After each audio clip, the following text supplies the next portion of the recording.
करिए। नमस्कार आप सभी को। मैं महावीर क्लासेस यूट्यूब चैनल से पूजा सोनी आपका स्वागत करती हूँ। जैसा कि आप बैक स्क्रीन पर देख रहे हैं कि मैं एक सीरीज लेकर के आई हूँ आप सभी के लिए। ये सीरीज है अभ्यास सीरीज। ये आप नाम देख रहे होंगे यहाँ पे, अभ्यास सीरीज को।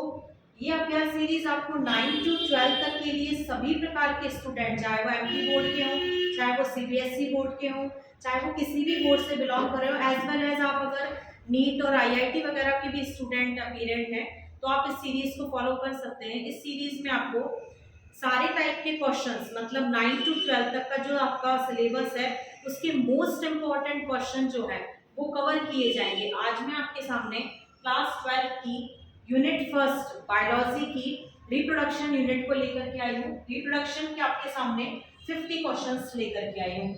अगर आप ये 50 क्वेश्चंस फॉलो कर लेते हैं तो आप अपने एग्जाम में बहुत आगे तक कवर अप कर लेंगे। दूसरी बात ये है कि जो स्टूडेंट्स आज की इस चैनल पर नए आए हुए हैं या जो ये वीडियो देख रहे हैं, तो पहले तो चैनल को सब्सक्राइब कीजिए और उसके साथ में आप अपने फ्रेंड्स को भी शेयर करिए जिनको इस सीरीज की जरूरत है, जो आप चाहते हैं कि उन तक ये सीरीज पहुंचना चाहिए। तो आज हम सबसे पहले स्टार्ट करेंगे अपने पहले क्वेश्चन की तरफ। हमारा पहला क्वेश्चन है, In the innermost layer of anther is tapetum whose function is। तो आपने अपना चैप्टर सेकंड पढ़ रखा होगा। चैप्टर सेकंड में आपने देखा होगा कि इनरमोस्ट लेयर कौन सी होती है एंथर की, जो फंक्शन करती है। टैपिटम का क्या फंक्शन होता है, तो आपको इनरमोस्ट लेयर पता होगी। 5 टाइप की लेयर्स होती हैं, एपिडर्मिस,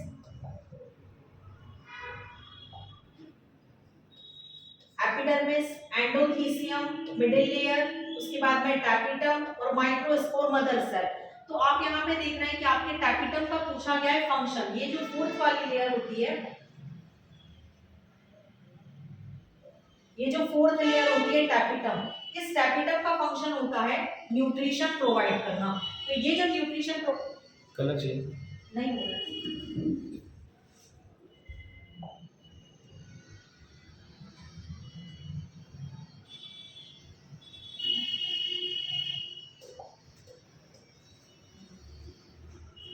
अभी कंटिन्यू चल रहा है। तो ये जो है कि टैपिटम का फंक्शन होता है न्यूट्रिशन प्रोवाइड करना। तो यहाँ इसका फंक्शन दिया हुआ है न्यूट्रिशन। इसके बाद हम देखते हैं नेक्स्ट क्वेश्चन। इसी तरह से मैं आपको चैप्टर के जो क्वेश्चंस हैं उनकी कॉन्सेप्ट भी क्लियर करती जा रही हूँ, तो आप देखते जाएं। Next question, during the microsporogenesis meiosis occur in. अब आपको माइक्रोस्पोरोजेनेसिस पता होना चाहिए। माइक्रोस्पोरोजेनेसिस की बात करें तो माइक्रोस्पोरोजेनेसिस होता है पॉलन ग्रेन जो होते हैं, पॉलन ग्रेन के फॉर्मेशन की जो प्रोसेस होती है उसे हम माइक्रोस्पोरोजेनेसिस कहते हैं। अब माइक्रोस्पोर को ही पॉलन ग्रेन के नाम से प्रोनाउंस किया जाता है। तो मेयोसिस उसमें कौन सी प्रोसीजर में होती है, उसके थ्रू क्या बनता है, तो microspore mother cell is the correct answer. कि मेयोसिस होने के बाद में माइक्रोस्पोरोजेनेसिस की प्रोसेस में क्या फॉर्मेशन होता है, तो माइक्रोस्पोर मदर सेल। इसके बाद हम अपने नेक्स्ट क्वेश्चन की तरफ आते हैं। नेक्स्ट क्वेश्चन है, non essential floral organ in flower. अब आपको सबसे पहले पता होना चाहिए कि एक जो फ्लावर होता है, रिप्रोडक्शन ऑर्गन होता है प्लांट में, उसके कितने पार्ट्स होते हैं। तो एक फ्लावर के टोटल 4 पार्ट्स होते हैं, जिन्हें हम 2 पार्ट, सबसे पहले 2 पार्ट पे डिवाइड करते हैं फ्लावर को। 2 कौन कौन से पार्ट होते हैं, एक होता है एसेंशियल और एक होता है नॉन एसेंशियल। एसेंशियल में आता है आपका एंथर एंड फिलामेंट और नॉन एसेंशियल में आते हैं कॉर्पस और करोला। तो इसमें ये दिया हुआ है कि इसमें से नॉन एसेंशियल पार्ट कौन कौन से हैं। तो नॉन एसेंशियल पार्ट में एंथर और फिलामेंट तो होगा नहीं। एंथर और ओवरी दिया हुआ है, स्टिग्मा फिलामेंट दिया हुआ है, ये भी करेक्ट आंसर नहीं है। पेटल भी करेक्ट आंसर नहीं है। केवल करेक्ट आंसर है आपका सेपल एंड पेटल। तो ये सेपल और पेटल इसका करेक्ट आंसर हो जाएगा। इसके बाद आते हैं नेक्स्ट क्वेश्चन पे। इसमें दिया हुआ है triple fusion is the Capsella bursa pastoris is fusion of male gamete. अब ये आपका बहुत इंपॉर्टेंट क्वेश्चन है। ये जो ट्रिपल फ्यूजन वर्ड दिया हुआ है, ये ट्रिपल फ्यूजन का डायरेक्ट क्वेश्चन आता है आपको एग्जाम में। 3 से 4 नंबर का क्वेश्चन आएगा कि ट्रिपल फ्यूजन होता क्या है। अब यहाँ ये पूछा है कि ट्रिपल फ्यूजन जो है वो किस में फ्यूजन होता है, मेल गैमेट का किसके साथ में फ्यूजन होगा, तो ट्रिपल फ्यूजन कहेंगे। तो सेकेंड न्यूक्लियस के साथ में, अगर आपको ये स्ट्रक्चर याद है जिसमें 3 सेल ऊपर की तरफ होती हैं, 3 सेल नीचे की तरफ होती हैं और 2 सेल सेंटर में होती हैं। जब मेल गैमेट यहाँ से एंटर करता है तो सबसे पहले वो ओवा सेल, जिसे हम एक्स सेल कहते हैं, इस एक्स सेल से फ्यूज होता है, तो इसे हम ट्रू फर्टिलाइजेशन के नाम से जानते हैं, जिससे फॉर्मेशन होता है एम्ब्रियो का। और इस एम्ब्रियो के फॉर्मेशन के बाद में बचे हुए मेल गैमेट आगे चले जाते हैं, जिसे हम सेकेंडरी न्यूक्लियस कहते हैं। इस सेकेंडरी न्यूक्लियस से जब मेल गैमेट मिलते हैं तो फॉर्मेशन होता है एंडोस्पर्म का। ये एंडोस्पर्म का जो फॉर्मेशन हो रहा है, तो यहाँ पूछा है कि मेल गैमेट किससे जाकर के फ्यूज हो रहा है, तो किससे फ्यूज हो रहा है, वो सेकेंडरी न्यूक्लियस। इसके बाद नेक्स्ट क्वेश्चन, ये बहुत बहुत बहुत इंपॉर्टेंट क्वेश्चन है, इसको तो मैं रेड मार्क से आपको मार्क करूंगी, जिससे आप अपने लिए बहुत अच्छे से याद रखें। ये डबल फर्टिलाइजेशन को डिस्कवर्ड किसने किया था, तो ये नवास्चीन ने डिस्कवर्ड किया था। इसको आप हैशटैग मार्क बना लें, हर एग्जाम में ये क्वेश्चन पूछा ही जाता है, चाहे कुछ भी हो, किसी भी तरह से पूछा जाएगा, तो ये नवास्चीन ने डिस्कवर्ड किया था। इसके बाद नेक्स्ट क्वेश्चन है,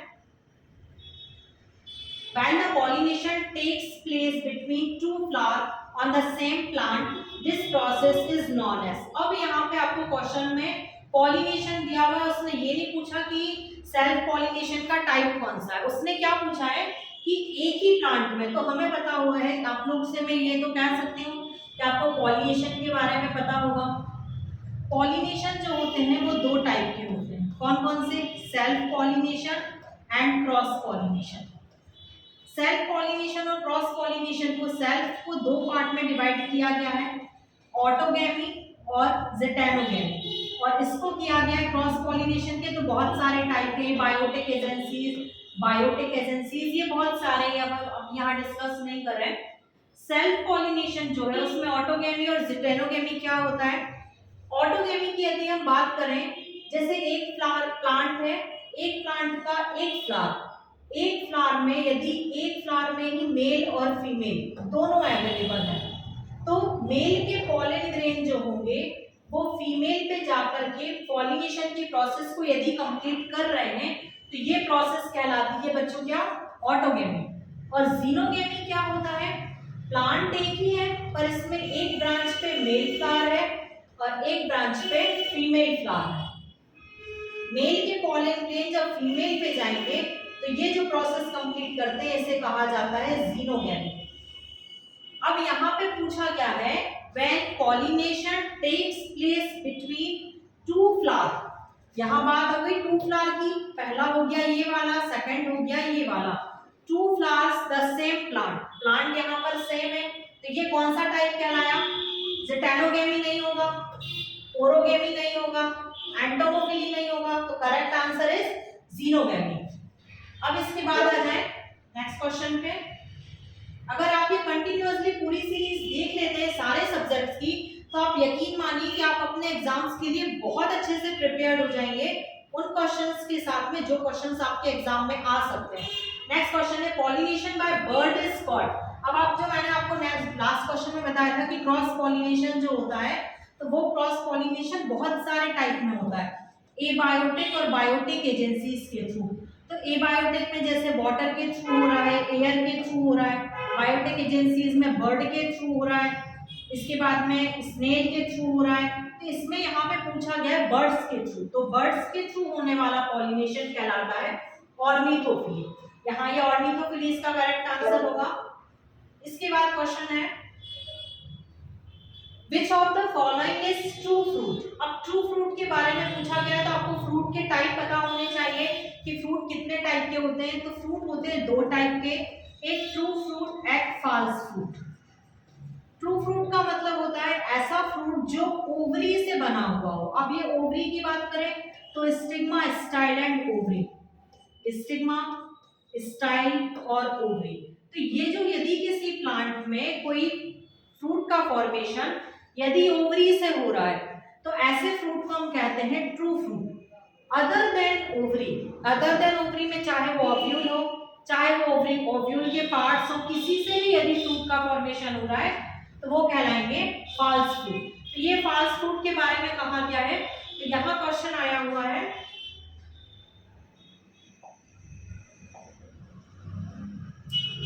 फॉल्स फ्रूट, ट्रू फ्रूट के बारे में पूछा है कि इनमें से ट्रू फ्रूट कौन सा है। एप्पल फॉल्स फ्रूट है, इसके बाद में एप्पल फॉल्स फ्रूट है, पियर फॉल्स फ्रूट है, कैशू फॉल्स फ्रूट है। Correct answer is coconut only. तो coconut is the correct answer of true fruit. अब इसके बाद में नेक्स्ट क्वेश्चन देख रहे हैं।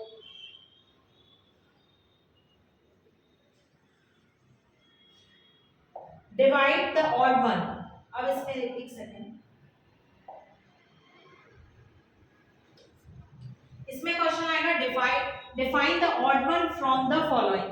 अब ये जो चार ऑप्शन आपके सामने दिए हुए हैं, फर्स्ट, सेकंड, थर्ड और फोर्थ, इन चारों में से ऑड कौन है? ऑड मतलब जो इनका पार्ट नहीं है।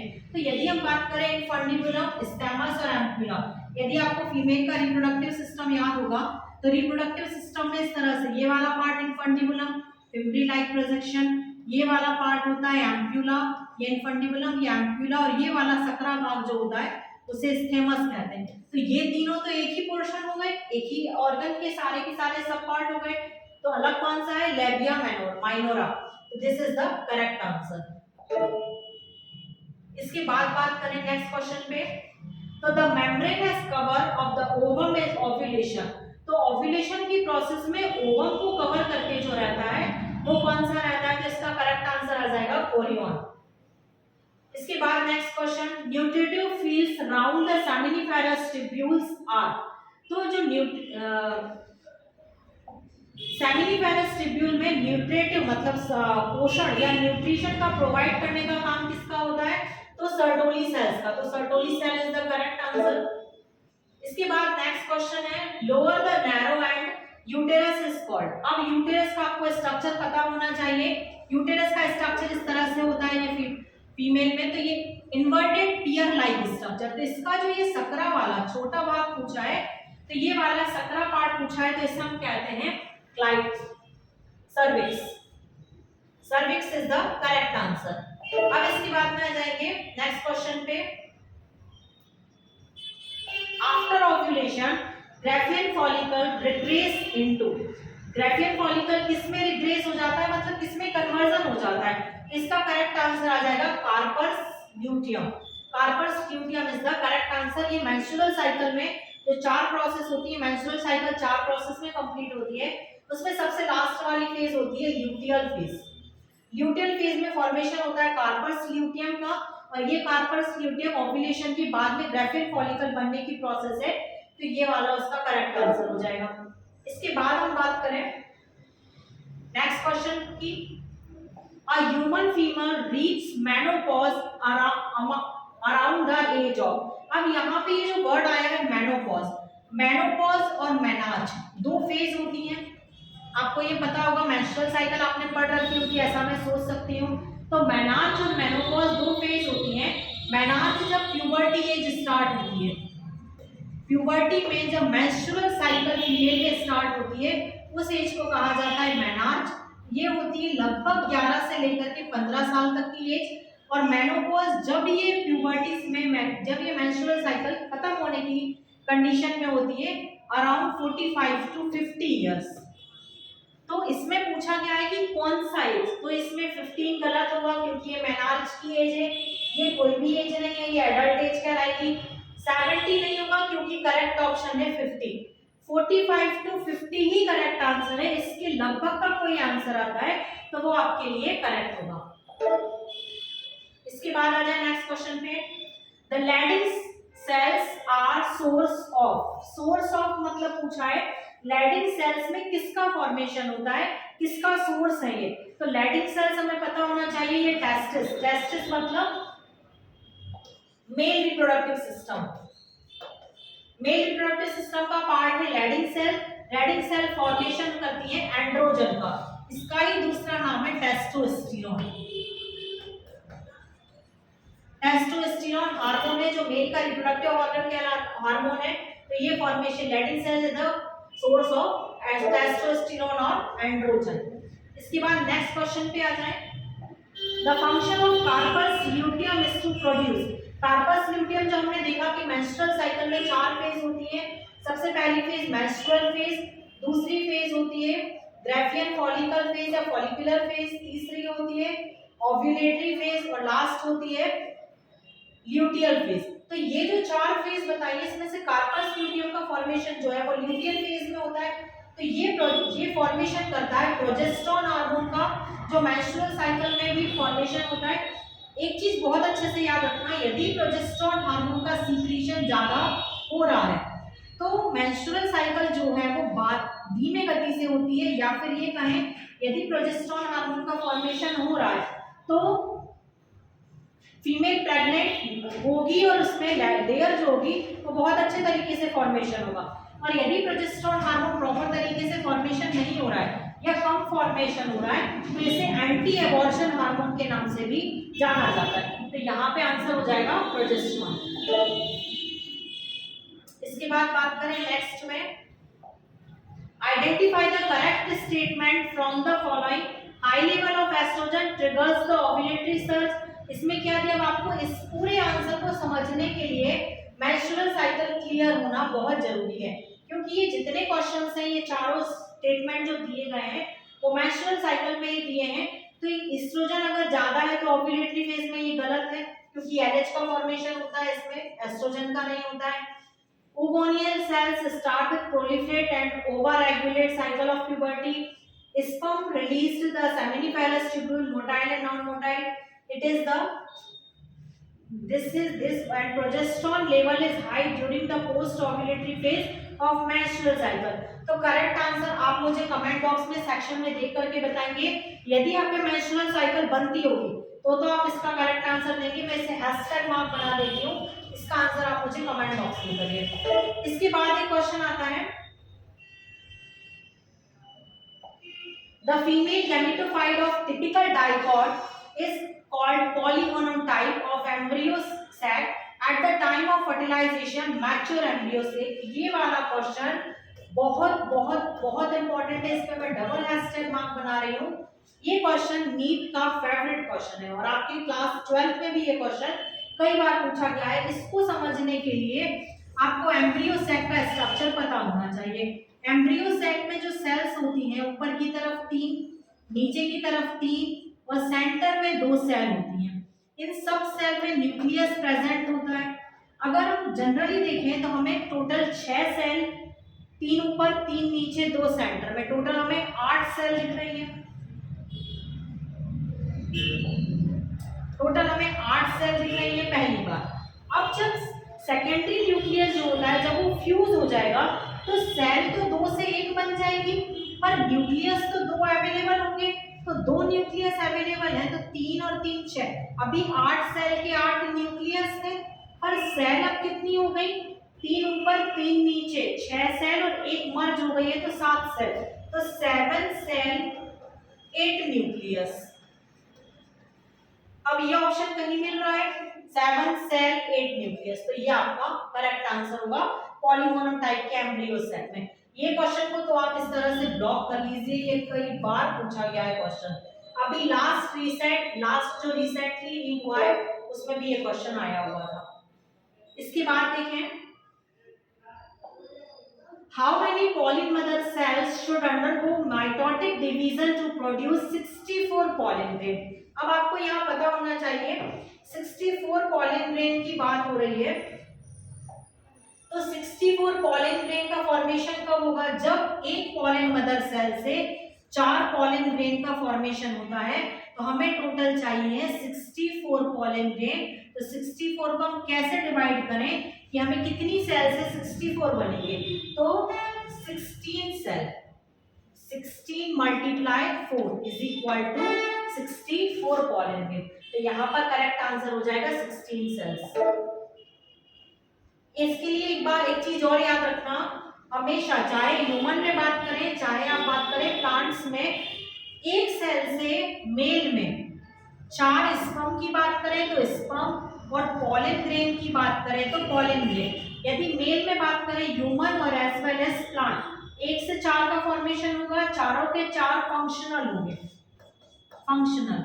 और फीमेल में बात करें तो एक मदर सेल से 4 mega spore mother cell plant में और फीमेल में ओवम। फॉर्मेशन तो होगा बट केवल इनमें 1 फंक्शनल 3 नॉन फंक्शनल, इस तरह से रहता है। ये कॉन्सेप्ट आप बहुत अच्छे से याद रखें। इसके बाद नेक्स्ट क्वेश्चन पे आ जाएं। The fusion of gametes is called, gamete का आपको पता होना चाहिए, ये जो gamete, fusion of gamete, what is the procedure of fusion of gamete, that is called gametogenesis. Gametogenesis, gametogenesis में 2 प्रोसेस इन्वॉल्व होती हैं, स्पर्मेटोजेनेसिस एंड oogenesis। तो यहाँ पूछा गया है फ्यूजन ऑफ गैमीट की प्रोसीजर को क्या कहते हैं। तो फ्यूजन ऑफ गैमीट की प्रोसीजर को कहा जाता है सिनगैमी। यहाँ पॉलिनेशन वर्ड गलत है, यहाँ पार्थिनोजेनेसिस वर्ड गलत है। पॉलिनेशन मतलब एक प्लांट में फीमेल पे मेल के पॉलिन ग्रेन का जाना, वो पॉलिनेशन कहलाता है। और पार्थिनोजेनेसिस का मतलब क्या होता है, विदाउट फर्टिलाइजेशन एम्ब्रियो का फॉर्मेशन होना। तो ये दोनों ही प्रोसीजर गलत है, तो नन ऑफ एबव भी गलत है, तो syngamy is the correct answer. इसके बाद आ जाए what is the fertilization. Fertilization मतलब होता है the fusion of egg with male nuclei. अब एक एक आंसर को आप देखते जाएं, एग का मेल की न्यूक्लियाई के साथ में, मेल न्यूक्लियाई के साथ में, fusion of egg with secondary nuclei. Secondary nuclei मतलब ये स्ट्रक्चर सेंटर की सेल के साथ में मिलना है, इसे तो ट्रिपल फ्यूजन कहते हैं या डबल फर्टिलाइजेशन कहते हैं। तो ये वाला ऑप्शन तो गलत हो जाएगा। The fusion of egg with synergid. अब सिनर्जिड सेल किसे कहते हैं, ये जो नीचे वाली 2 सेल होती है ना, इन्हें कहा जाता है सिनर्जिड सेल। तो ये भी गलत आंसर हो जाएगा। तो करेक्ट ऑप्शन क्या होगा, केवल the fusion of egg with male nuclei, this is the correct answer. अब इसके बाद बात करें which one of these diploid, इनमें से कौन सी सेल डिप्लॉयड है। तो आपको सबसे पहले पता होना चाहिए डिप्लॉयड का मतलब 2n मतलब किसी 2 सेल से मिलकर के सेल का फॉर्मेशन हुआ है, उसे हम डिप्लॉयड कह रहे हैं। डिप्लॉयड मतलब 2 haploid cells are fuse and that convert into diploid cell. तो एग सेल जो होती है वो भी हैप्लॉयड सेल होती है, पॉलन ग्रेन जो होते हैं वो भी हैप्लॉयड सेल होते हैं, मेल गैमीट जो होता है चाहे वो प्लांट में हो चाहे वो ह्यूमन बीइंग में हो, हैप्लॉयड सेल होता है। तो करेक्ट आंसर क्या हो जाएगा, जाइगोट, क्योंकि इसमें एग प्लस स्पर्म दोनों का फॉर्मेशन मिलकर के जाइगोट का फॉर्मेशन होता है। अब इसके बाद बात करें spermiation is the process of release of sperm from.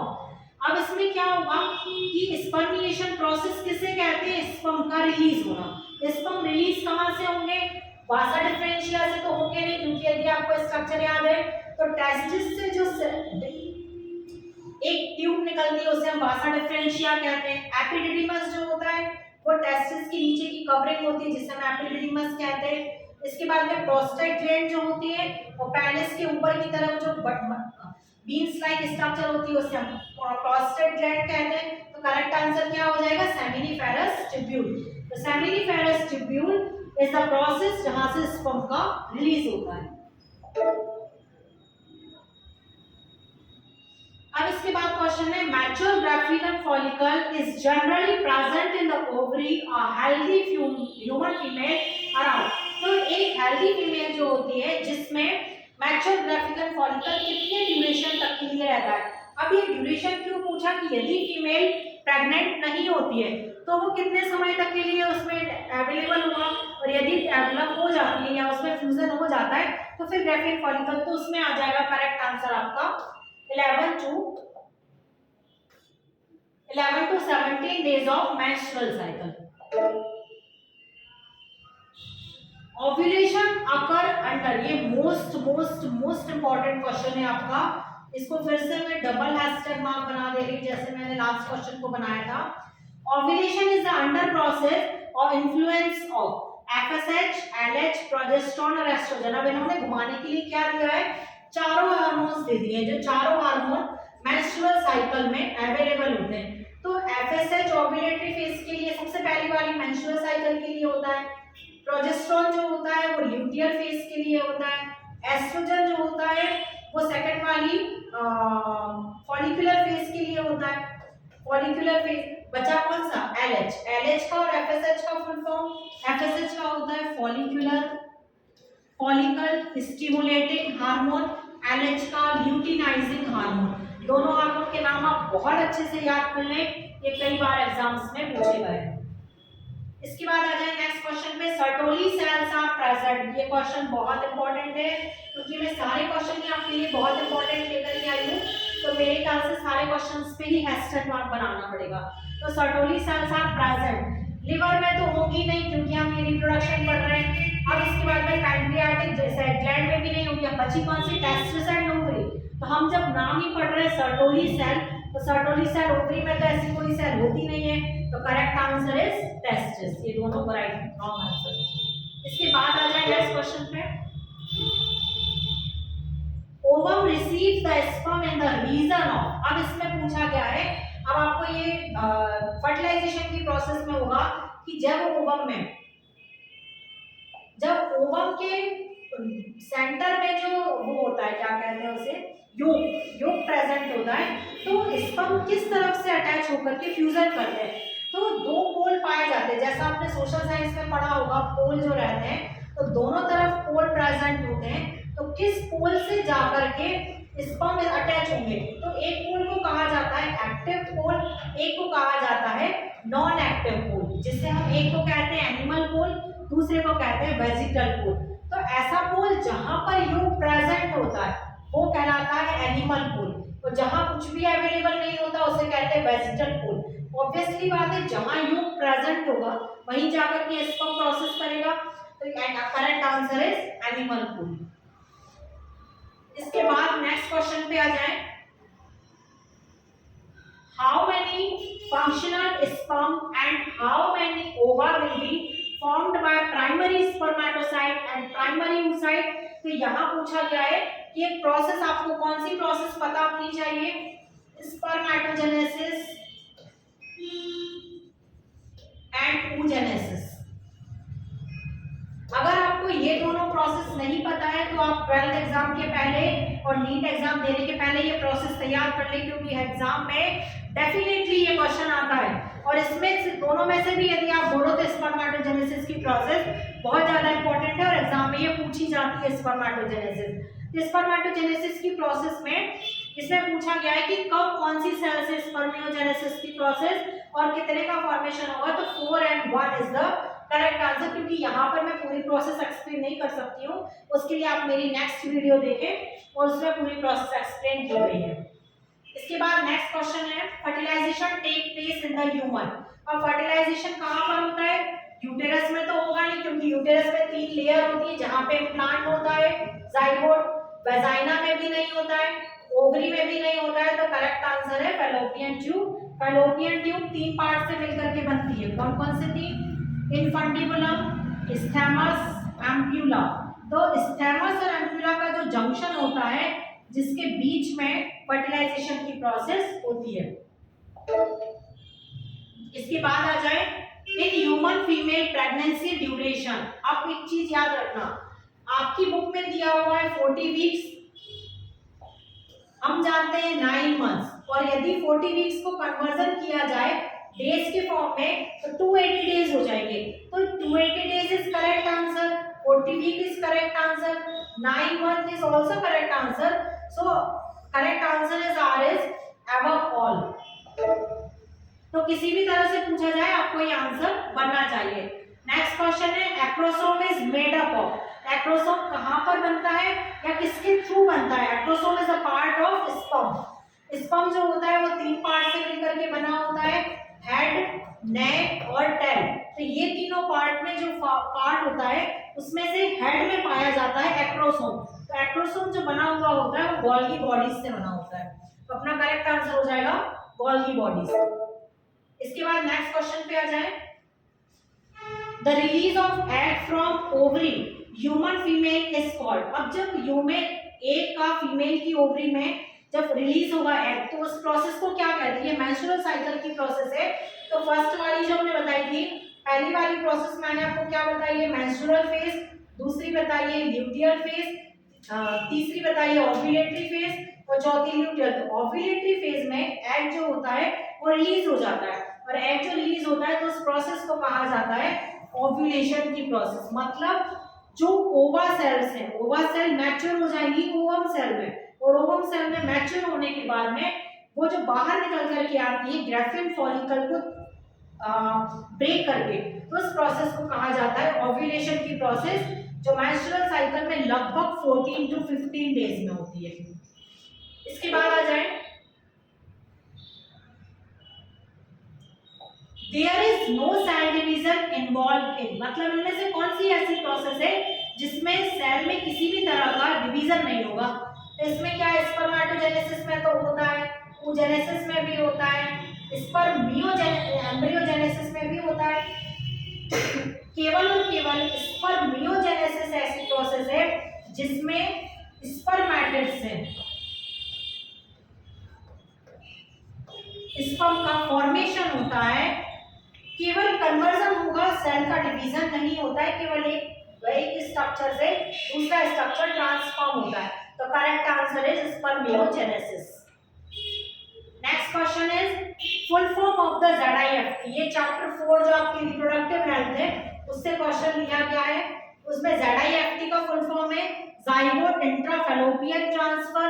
Full form of IUCD, ये मोस्ट आईएमपी क्वेश्चन है। Intra uterine contraceptive device.